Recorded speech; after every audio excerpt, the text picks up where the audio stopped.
प्यारे बच्चों, नमस्कार। हिंदी भाषा की कक्षा में आप सभी का स्वागत है। बच्चों, पढ़ाई शुरू करने से पहले हम लोग कुछ आपस में बातें कर लेते हैं। बच्चों, आप जानते हैं हमारे देश का क्या नाम है? हमारे देश का नाम, आप भी सोच रहे हो कि मैडम पता नहीं कौन सा ऐसा प्रश्न पूछ रही हैं। ये तो आप सभी को पता होगा कि हमारे देश का नाम भारत है। हाँ बच्चों, हम सब भारतवासी हैं। ये है भारत का नक्शा। आप देखिए, ये भारत का मानचित्र है और इसमें ये भारत हमारा जो देश दिखाई दिखा है ये, और ये भारत के जो दक्षिण के तरफ जो है वो समुद्र है। बच्चों, आप ये बताइए कि हमारे देश में कुल कितने राज्य हैं? बताइए, सोच करके बताइए। अभी एक राज्य को हटा करके 2 केंद्र शासित प्रदेश बनाए गए हैं। आज की स्थिति में हमारे देश में कुल 28 राज्य। देखिए, हमारा देश जो है अनेक राज्यों से मिलकर के बना हुआ है। कुल 28 राज्य हैं और 9 केंद्र शासित प्रदेश हैं हमारे देश में। बच्चों, आप ये बताइए कि जब हम मानचित्र देखते हैं तो मानचित्र पर हम दिशाओं का ज्ञान किस प्रकार से करते हैं? हमको कैसे मालूम होता है कि कौन दिशा किस तरफ है? दिशाएं 4 होती हैं, पूरब, पश्चिम, उत्तर और दक्षिण। तो हम कैसे जानेंगे कि मतलब कि हम मानचित्र जब देखते हैं तो हम कैसे पता लगाएं कि किस दिशा की स्थिति कहाँ पर है? बेटा, कोई भी मानचित्र हो, किसी भी देश का हो या किसी भी राज्य का हो या संसार का हो, तो हम जो नक्शा होता है, जो मानचित्र होता है, उस पर हम दिशाओं का निर्धारण इस प्रकार करते हैं। देखिए, जो ऊपर की तरफ होता है, ऊपर की तरफ उत्तर दिशा मानी जाती है। ठीक है, मानचित्र में ऊपर की तरफ उत्तर दिशा मानी जाती है और उसके ठीक सामने अर्थात नीचे की तरफ ये होती है दक्षिण दिशा। ठीक है, मानचित्र के बाएं हाथ पर बाईं तरफ होती है पश्चिम दिशा और दाहिने हाथ पर होती है पूर्व दिशा। यदि हम जो है मान लीजिए कोई स्थान यहाँ पर स्थित है, इस जगह पर, तो ये स्थान चूंकि इन 2 के बीच में है तो ये हो जाएगा उत्तर पूर्व, या कोई स्थान इस तरफ है तो वो हो जाएगा उत्तर पश्चिम, या जैसे कोई स्थान यहाँ पर है तो ये हो जाएगा दक्षिण पश्चिम, और ऐसे यहाँ पर अगर किसी स्थान की स्थित है तो वो हो जाएगा दक्षिण पूर्व। तो आप देखिए कि हम नक्शे में इस प्रकार से दिशाओं का निर्धारण करते हैं। अब देखिए, हमारे भारत का जो उत्तरी हिस्सा है, उत्तर, जैसे जैसे हम उत्तर की तरफ बढ़ते जाते हैं वो जो होता है कि वहाँ पर हमारी नीचे की अपेक्षा जलवायु में परिवर्तन होने लगता है। हमारे प्रदेश का नाम उत्तर प्रदेश है। देखिए, ये भी हमारे देश के उत्तरी भाग में स्थित है। ये उत्तर प्रदेश है जहाँ के हम निवासी हैं। अब देखिए, उत्तर प्रदेश के पड़ोसी राज्य कौन कौन से हैं? उत्तर प्रदेश के देखिए उत्तर की तरफ, इसके ऊपर की तरफ उत्तराखंड है, इधर हरियाणा, दिल्ली पश्चिम की तरफ, और ये जो है ये हुआ हरियाणा और दिल्ली, और देखिए इधर पूर्व की तरफ इसमें बिहार, नीचे की तरफ झारखंड, तो ये, और इसके दक्षिण की तरफ मध्य प्रदेश है। तो उत्तर प्रदेश हमारा कई राज्यों से घिरा हुआ है। हमारे उत्तर प्रदेश के उत्तर में एक सुंदर सा राज्य है उत्तराखंड, जिसकी की राजधानी देहरादून है। उत्तराखंड की जो जलवायु है वो हमारा प्रदेश है उत्तर प्रदेश, उससे थोड़ी भिन्न है। हमारे उत्तर प्रदेश में मैदानी भाग ज़्यादा है, जबकि उत्तराखंड में पहाड़ी भाग ज़्यादा हैं। उत्तराखंड एक बहुत सुंदर प्रदेश है। यहाँ पर हिमालय की श्रृंखलाएँ हैं और जितनी भी महत्वपूर्ण नदियाँ हैं वो सब यहीं से निकलती हैं। मतलब ये उत्तराखंड जो है, उत्तराखंड से जो प्रमुख नदियां हैं, गंगा, यमुना, मंदाकिनी, अलकनंदा इत्यादि, ये सभी यहीं की पर्वत श्रृंखलाओं से निकली हुई हैं और उनका उद्गम स्थान यही प्रदेश है। तो ये हमारा उत्तर प्रदेश के ये थोड़ा सा ऊपर है ये, और ये बहुत ही सुंदर है। यहाँ पर जो है अनेक प्रकार के घूमने वाले स्थल हैं, जैसे नैनीताल है, अल्मोड़ा है और रानीखेत है। इसके अलावा अनेक तीर्थ स्थान जैसे हरिद्वार, बद्रीनाथ इत्यादि इसी प्रदेश में स्थित हैं। इसी उत्तराखंड की गढ़वाल की घाटियों में, इस प्रदेश में अनेक पहाड़ हैं, पहाड़ों में घाटियां भी हैं। एक तरफ घाटी होती है, एक तरफ पहाड़ होते हैं। तो आप देखिए, इन पहाड़ों में जो है, इन्हीं में गढ़वाल की घाटी में एक गांव है मलेथा। ये मलेथा की लोकेशन है। देखिए यहाँ पर ये है, देखिए ये मलेथा है, एक गांव है। जैसे हमारे मैदानी क्षेत्र में हमारे आपके गांव होते हैं, उसी तरीके से वो गांव वहाँ पर हैं। लेकिन वहाँ का गांव और हमारे प्रदेश के गांव में बहुत अंतर है। हमारे गांव में मैदानी हिस्सा ज़्यादा है, वहाँ के गांव कठिन होते हैं, वहाँ पर पहाड़ होते हैं, पहाड़ों पे चढ़ के जाना पड़ता है। तो ये गांव है मलेथा। इस मलेथा में बहुत साल पहले एक व्यक्ति हुए थे जिनका कि नाम था माधो सिंह। वो माधो सिंह जी ने अपने गांव के लिए एक ऐसा कठिन कार्य किया था जिससे कि उनके गांव में खुशहाली आ गई थी। तो अब आपकी जो पाठ्य पुस्तक है कलरव भाषा, आपकी हिंदी भाषा की जो कलरव नामक पाठ्य पुस्तक है, उसमें इन माधव सिंह जी के इस कठिन कार्य के बारे में बताया गया है। आप देखिए, अब उस पाठ का जो शीर्षक है उसका नाम है मलेथा की गूल। ये है पाठ है मलेथा की गूल, और इसमें माधव सिंह जी के वो दुष्कर कार्य, जो बहुत ही कठिन कार्य था, उसके बारे में बताया है, जिस कार्य के पश्चात उनका गांव जो था वो खुशहाली से भर गया था। तो बच्चों, हम आपकी पाठ्य पुस्तक से वो कहानी पढ़ते। अब आप पाठ को पढ़िए मेरे साथ में। मध्य गढ़वाल की घाटियों में एक गांव है मलेथा। एक गांव मलेथा है, जैसा कि हमने आपको पहले बताया।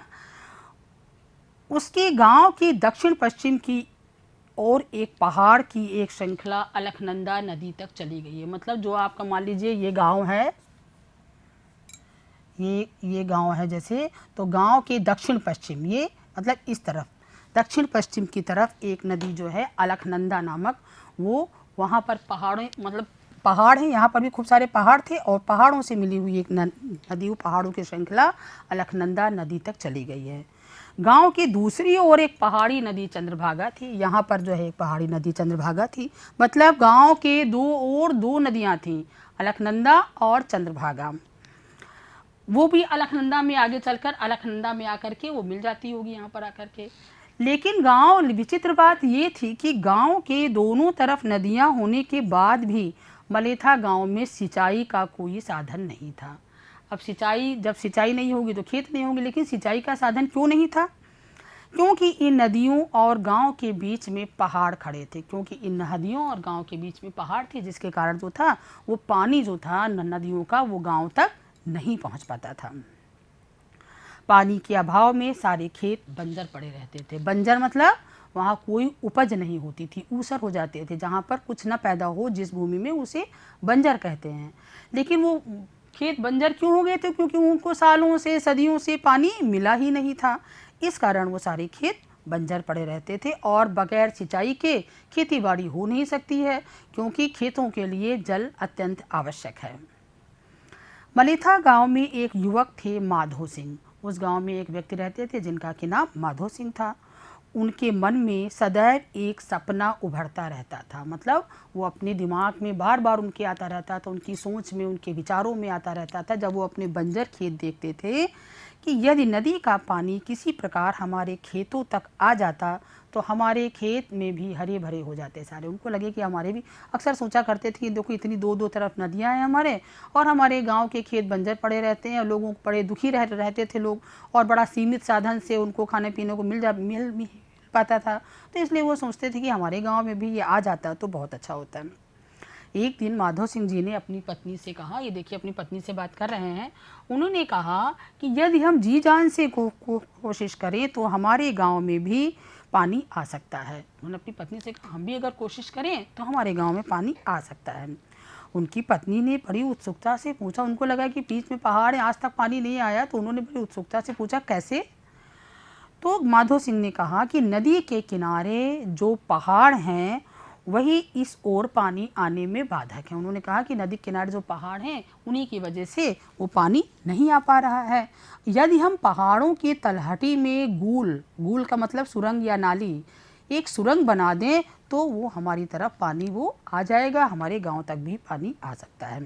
पत्नी बोल उठी, अरे इतना विशाल पहाड़, क्या इनको काट कर सुरंग बनाना संभव है? क्या इतने ऊंचे पहाड़ को काट करके, बच्चों सोचो, क्या कोई पहाड़ को काटना कितना मुश्किल होता है? एक पेड़ काटना तो कितना मुश्किल होता है, और पहाड़ काटना तो बहुत ही मुश्किल होता है। माधव सिंह ने कहा, कार्य तो कठिन है लेकिन असंभव नहीं है। सोचो ऐसा होने पर हमारे गांव का कितना भला होगा, उनका तो कितना अच्छा लगेगा। पत्नी ने कहा, ठीक है भाई, मैं इस महान कार्य में आपका साथ दूंगी। पत्नी ने कहा ठीक है भाई, आप अगर ये कोशिश करेंगे तो मैं भी इतने महान कार्य में आपका साथ दूंगी। माधव सिंह ने उसी समय प्रतिज्ञा की कि जब तक मेरे शरीर में रक्त की एक भी बूंद रहेगी, मैं मलेथा गांव तक गूल निकाल कर पानी लाने का प्रयास करूंगा। देखो कितनी कठिन प्रतिज्ञा की बच्चों का उन्होंने, और इतने कठिन कार्य के लिए इतनी कठिन प्रतिज्ञा, तो समझिए कि वो व्यक्ति कितने दृढ़ निश्चयी रहे होंगे। उन्होंने कहा कि जब तक मेरे शरीर में रक्त की एक भी बूंद रहेगी, मैं मलेथा गांव तक गूल निकाल कर पानी लाने की कोशिश करूंगा, और तब तक मैं चैन की नींद नहीं सोऊंगा जब तक मलेथा के एक एक खेत में पानी नहीं आ जाता। उन्होंने दृढ़ निश्चय कर लिया और उस निश्चय को पूरा करने का कार्य भी शुरू कर दिया। उन्होंने अपने स्वप्न को साकार करने के लिए गैती फावड़ा लेकर अकेले ही उस कार्य में जुट गए। उन्होंने गैती फावड़ा लिया और अकेले ही उस काम में उन्होंने खोदना शुरू कर दिया। जरा सोचो, कल्पना करो बेटा, एक ऊंचा सा पहाड़, और उस पहाड़ को खोदने के लिए कोई व्यक्ति जो है छेनी और हथौड़ा लेके लग जाए तो समझिए कितना मुश्किल हो। माधव सिंह चट्टान पर गैंती जमाते। गैंती हमको लगता है उस प्रकार उस समय छेनी के स्टाइल मतलब तरीके की थी कि जिसको कि उन्होंने चट्टान पर जमाया और ऊपर से उन्होंने हथौड़े से वार किया, उससे जो है वो चट्टान के टुकड़े टुकड़े हो जाते थे। माधव सिंह ने इतनी कठिन मेहनत की कि हफ्ते डेढ़ हफ्ते में ही उन्होंने काफ़ी पहाड़ जो था उन्होंने काट दिया और काफ़ी गहरी सुरंग खोद डाली उन्होंने। जब लोगों ने इनको देखा कि अकेले ही काम कर रहे हैं, पहले तो लोगों ने सोचा है पता नहीं पागल आदमी है, पता नहीं किस तरीके के, जिनको कि समझ नहीं आ रहा है, हो सकता है, और वो जो है इतना बड़ा पहाड़ खोदने में जुटे हुए हैं। लेकिन नहीं, जब उन्होंने आधी से ज़्यादा सुरंग खोद डाली तब गांव के लोगों ने भी इसमें उनका साथ दिया, और वो आ करके जो थे उन्होंने भी उनके साथ में जुट गए। ये अब क्या हुआ कि जब ज़्यादा लोग हो गए तो सुरंग शीघ्रता से खुल गई और जो है मलेथा गाँव में पानी, नदी का पानी आने लगा। वो तो गांव के लोग बहुत प्रसन्न हो गए, बहुत खुश हो गए। उन्होंने सोचा कि बताओ, अभी तक पानी नहीं था और आज हमारे गांव में पानी आ गया है, और मलेथा के जो खेत थे धीरे धीरे करके हरे भरे हो गए। आज भी वो बेटा वो गूल है, आज भी वहाँ पर मलेथा गांव है, और मलेथा गांव में वो सुरंग बनी हुई है जो कि माधव सिंह के द्वारा खोद करके बनाई गई थी।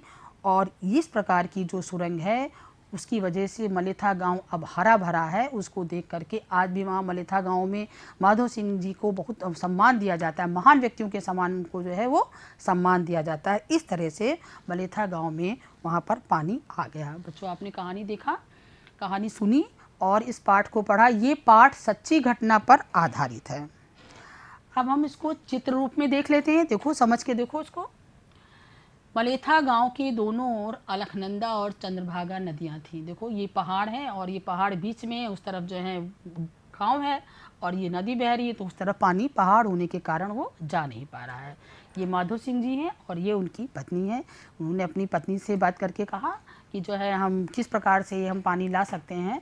तो उन्होंने कहा कि भाई इतना कठिन कार्य है, तो ये अपनी पत्नी से उन्होंने सलाह की। वो अपनी पत्नी से कह रहे हैं कि पानी के अभाव में खेतों को सूखता हुआ देखकर माधव सिंह बहुत चिंतित थे। उनको बड़ा खराब लगता था। गांव में और भी व्यक्ति थे लेकिन किसी को इतनी चिंता नहीं थी, और लेकिन इनको चिंता भी थी और ये वो कार्य करना भी चाहते थे। उन्होंने अपनी पत्नी से क्या कहा, देखिए, कि पहाड़ की तलहटी में गूल बनाकर नदी का पानी गांव तक लाने का उन्होंने निश्चय किया। उन्होंने कहा जो पहाड़ हैं बीच में जिसके कारण नहीं आ सकता, यही हमारे बाधक हैं। हम लोग पहाड़ की तलहटी मतलब निचले हिस्से में सुरंग बना लेंगे तो वो पानी वहाँ तक आ जाएगा। उन्होंने क्या कहा कि जब तक मेरे शरीर में रक्त की एक भी बूंद है, मैं मलेथा गाँव तक पानी लाने का प्रयास करता रहूँगा और तब तक चैन की नींद नहीं सोऊंगा जब तक मलेथा के एक एक खेत में पानी नहीं आ जाता। अब देखिए इस चित्र में, देखिए वो गैंती फावड़ा लेकर अकेले ही सुरंग बनाने में जुटे हुए हैं और कितनी सारी सुरंग इन्होंने मतलब ज़्यादातर अकेले ही खोदी। जब ज़्यादा सुरंग खुद गई तो लोग भी आगे इनकी मदद करने के लिए, और उसके बाद लोगों की मदद से देखिए मलेथा गाँव में पानी आने लगा और सुरंग से वो पानी निकलने लगा और इस तरह से वो मतलब उनके गांव में पानी आ गया। अत्यंत असंभव कार्य संभव हो गया।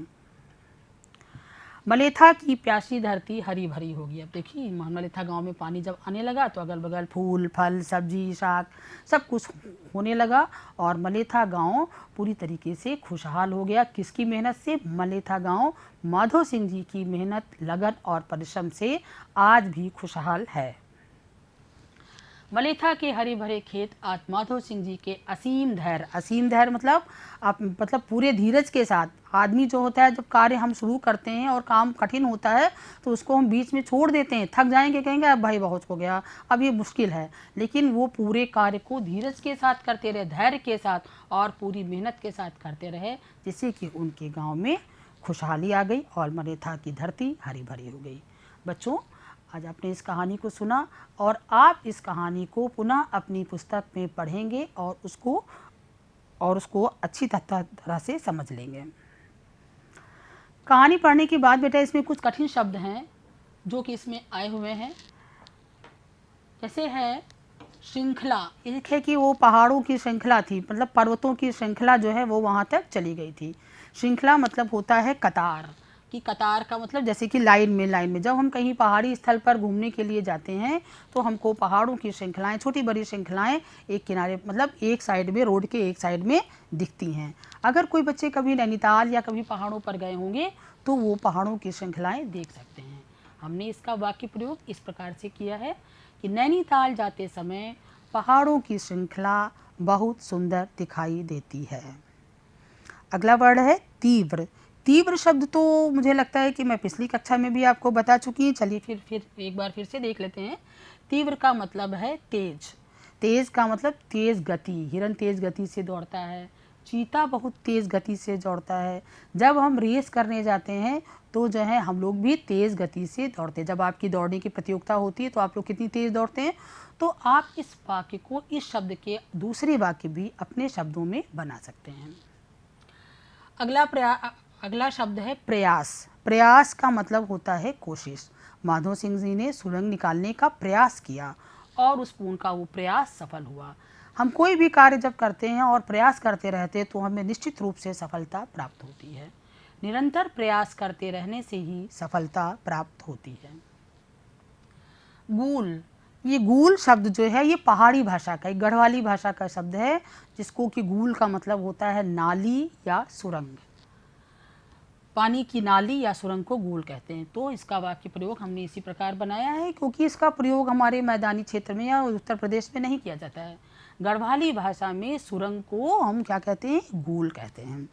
कुछ और भी इसमें कठिन शब्द थे, जैसे कि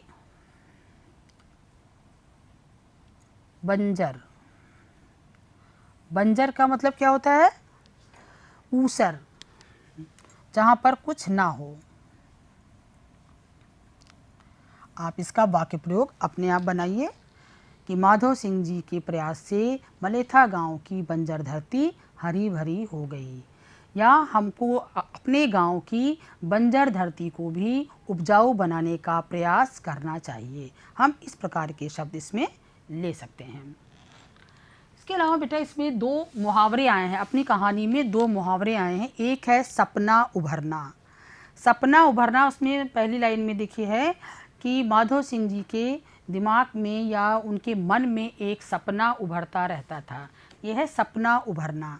सपना उभरना का मतलब है कि बार बार विचार में आना, कल्पना में आना, कोई ऐसा विचार जो हमारे दिमाग में बार बार आया है। जैसे कई लोग जो हैं पढ़ाई करते हैं और पढ़ाई करते समय सोचते हैं कि मुझे डॉक्टर बनना है, तो ये डॉक्टर बनने का सपना उनके मन में बार बार उभरता रहता है, मतलब बार बार दिमाग में। और जब हमारे मन में कोई सपना उभरता है तो हम उसी दिशा में कार्य करने का प्रयास भी करने लगते हैं। तो सपना उभरना आप लोग अपने हिसाब से इसका वाक्य प्रयोग कर सकते हैं कि मेरे मन में डॉक्टर बनने का सपना बार बार उभरता रहता है, या मेरे मन में विदेश जाने का सपना है, या तो इस तरीके से हम इसका वाक्य प्रयोग कर सकते हैं। फिर एक दूसरा मुहावरा है भगीरथ प्रयास। इसमें है कि माधो सिंह जी के भगीरथ प्रयास से वो पानी वहाँ तक आ गया, उनके गांव तक आ गया, मलेथा गांव था। भगीरथ प्रयास बेटा एक कहानी से जुड़ा हुआ है। भगीरथ प्रयास का मतलब है असंभव कार्य को संभव करना। असंभव कार्य अगर हो वो संभव हो जाए तो उसको हम भगीरथ प्रयास करते हैं। भगीरथ के बारे में थोड़ा सा बता देते हैं, क्योंकि भगीरथ प्रयास जो ये मुहावरा है ये उसी कहानी से जुड़ा हुआ है। भगीरथ जी एक ऋषि थे, या भगीरथ जी एक राजा के पुत्र थे। उनके जो थे पुरखे जो थे वो जल के मर गए थे, तो उन्होंने क्या किया था, उन्होंने गंगा लाए थे, वो पृथ्वी पर गंगा नदी को लाए थे, जो कि स्वर्ग में उस समय थी, और स्वर्ग से पृथ्वी पर वो उन्होंने बहुत तपस्या की, पूजा पाठ किया और बहुत कुछ करके वो जो थे वो गंगा नदी को पृथ्वी पर लाए थे। गंगा नदी पृथ्वी पर आने से पहले शंकर जी की जटाओं में उलझ गई थी, और शंकर जी ने एक लट निकाली थी, अपनी जटा एक निकाल करके खोल दी थी, जिससे कि वो गंगा नदी पृथ्वी पर बहने लगी थी। तो भगीरथ जी ने जो था वो असंभव काम किया था, स्वर्ग से गंगा नदी को पृथ्वी पर लाना। इसी प्रकार से जो माधव सिंह जी का कार्य था वो भी एक प्रकार से असंभव था। इतने ऊंचे पहाड़ की तलहटी में छेद करना ये एक असंभव कार्य था। इसी कारण इस कार्य को हम भगीरथ प्रयास भी कहते हैं। भगीरथ प्रयास के लिए आप अपने हिसाब से कोई भी वाक्य प्रयोग कर सकते हैं। अगर आपके गांव में कोई ऐसा व्यक्ति है जो असंभव कार्य कर रहा है या आपकी जानकारी में, तो उसके साथ भगीरथ प्रयास का हम शब्द का प्रयोग कर सकते हैं। अब बच्चों आपने पूरी कहानी पढ़ ली और इसका कठिन शब्दों के अर्थ भी जान लिए। अब हम आपसे कुछ प्रश्न करते हैं, आप उनके उत्तर सोच विचार करके दीजिए। तो बच्चों तैयार हो जाइए प्रश्नों के लिए। मलेथा के खेत बंजर क्यों पड़े रहते थे? पूरी कहानी आपने पढ़ी और देखिए, मलेथा के खेत बंजर क्यों पड़े रहते थे? मलेथा के खेत बंजर इसलिए पड़े रहते थे कि गांव और नदियों के बीच में पहाड़ थे, और उन पहाड़ होने के कारण वो नदियों का पानी मलेथा गांव तक नहीं आ पाता था, जिससे कि वहाँ के खेत बंजर पड़े रहते थे। अच्छा बच्चों एक प्रश्न और बताइए, मैं आपसे ऐसे ही पूछती हूँ कि ये बताइए कि वहाँ की जो नदियाँ थी उनके नाम क्या थे, जो दोनों तरफ थे? उन नदियों के क्या नाम थे? उन नदियों के नाम थे अलकनंदा और चंद्रभागा। दो नदियां थी जो कि गांव के दोनों ओर बह रही थीं। माधव सिंह जी ने अपनी पत्नी से क्या कहा? माधव सिंह जी ने अपनी पत्नी से क्या कहा, सोच के बताइए बच्चों। माधव सिंह जी ने अपनी पत्नी से कहा कि ये जो पहाड़ हैं ये हमारे गांव तक पानी आने में बाधक हैं। यदि हम पहाड़ की तलहटी में सुरंग बना दें तो नदियों का पानी हमारे गांव तक आ सकता है। माधव सिंह जी ने क्या प्रतिज्ञा की? माधव सिंह जी ने बड़ी कठिन प्रतिज्ञा की। उन्होंने कहा कि जब तक मेरे शरीर में रक्त की एक भी बूंद है, मैं मलेथा गांव तक पानी लाने का प्रयास करता रहूँगा, और मैं तब तक चैन की नींद से नहीं सोऊंगा जब तक मलेथा के एक एक खेत में पानी नहीं आ जाता। माधव सिंह जी के कठोर श्रम का क्या परिणाम निकला?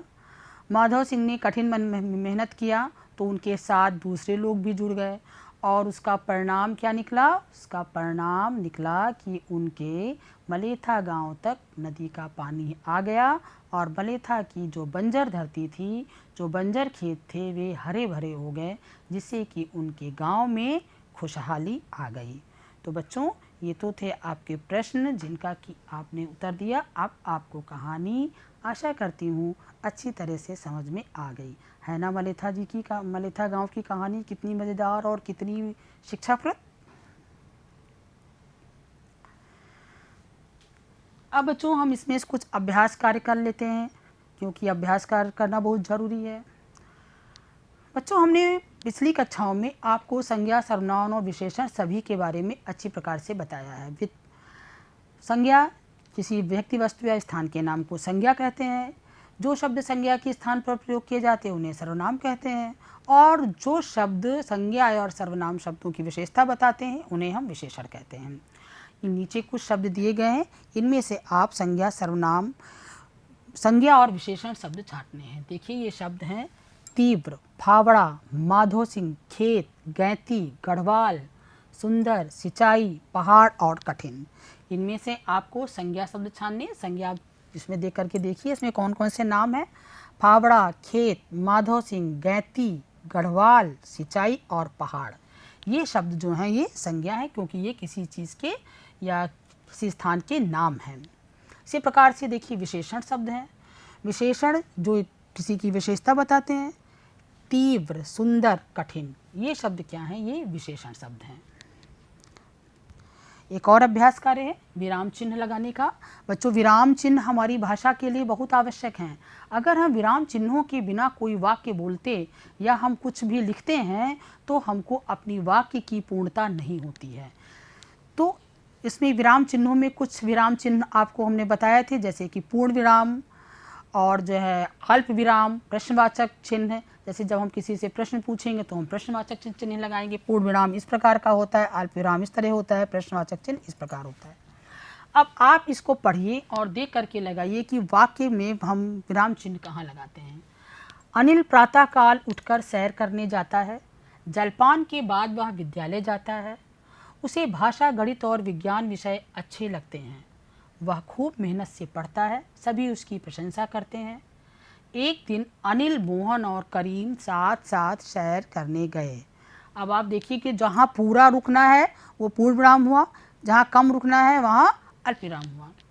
अनिल प्रातःकाल सैर करने जाता है, पूर्ण विराम, क्योंकि वाक्य पूरा हो गया है। जलपान के बाद वह विद्यालय जाता है, यहाँ भी पूर्ण विराम। उसे भाषा, गणित और विज्ञान विषय अच्छे लगते हैं। अब भाषा, गणित और विज्ञान एक साथ लिखा हुआ है।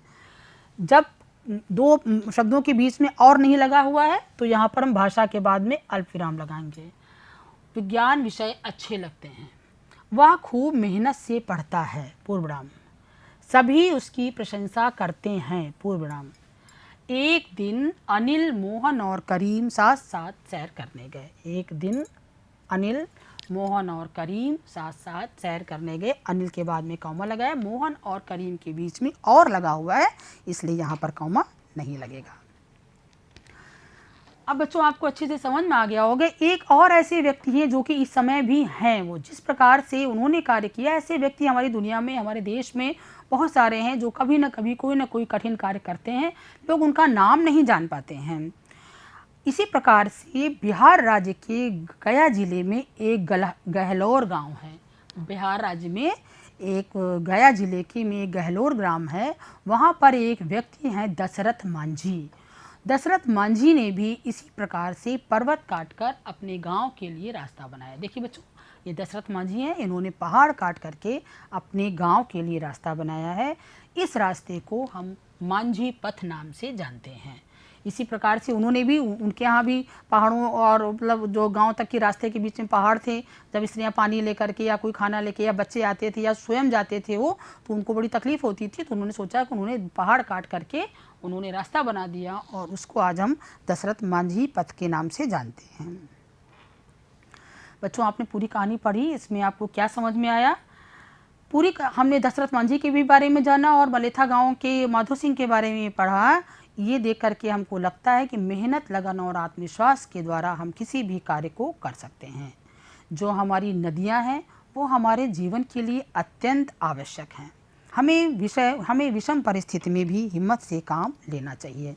ये बच्चों आपका गृह कार्य है जो आपकी पुस्तक में दिया गया है पीछे की तरफ। इस गृह कार्य में इन शब्दों को उदाहरण के अनुसार लिखिए। उत्साह, उत्साही, पराक्रम, पराक्रमी, साहस, साहसी, परिश्रम, परिश्रमी, बलिदान, बलिदानी, और इनका वाक्यों में अपने प्रयोग भी कीजिएगा। अब बच्चों, जहाँ कहीं भी कोई जल बर्बाद हो रहा है, आप उसे रोकने के लिए कोई न कोई कार्य अवश्य करेंगे।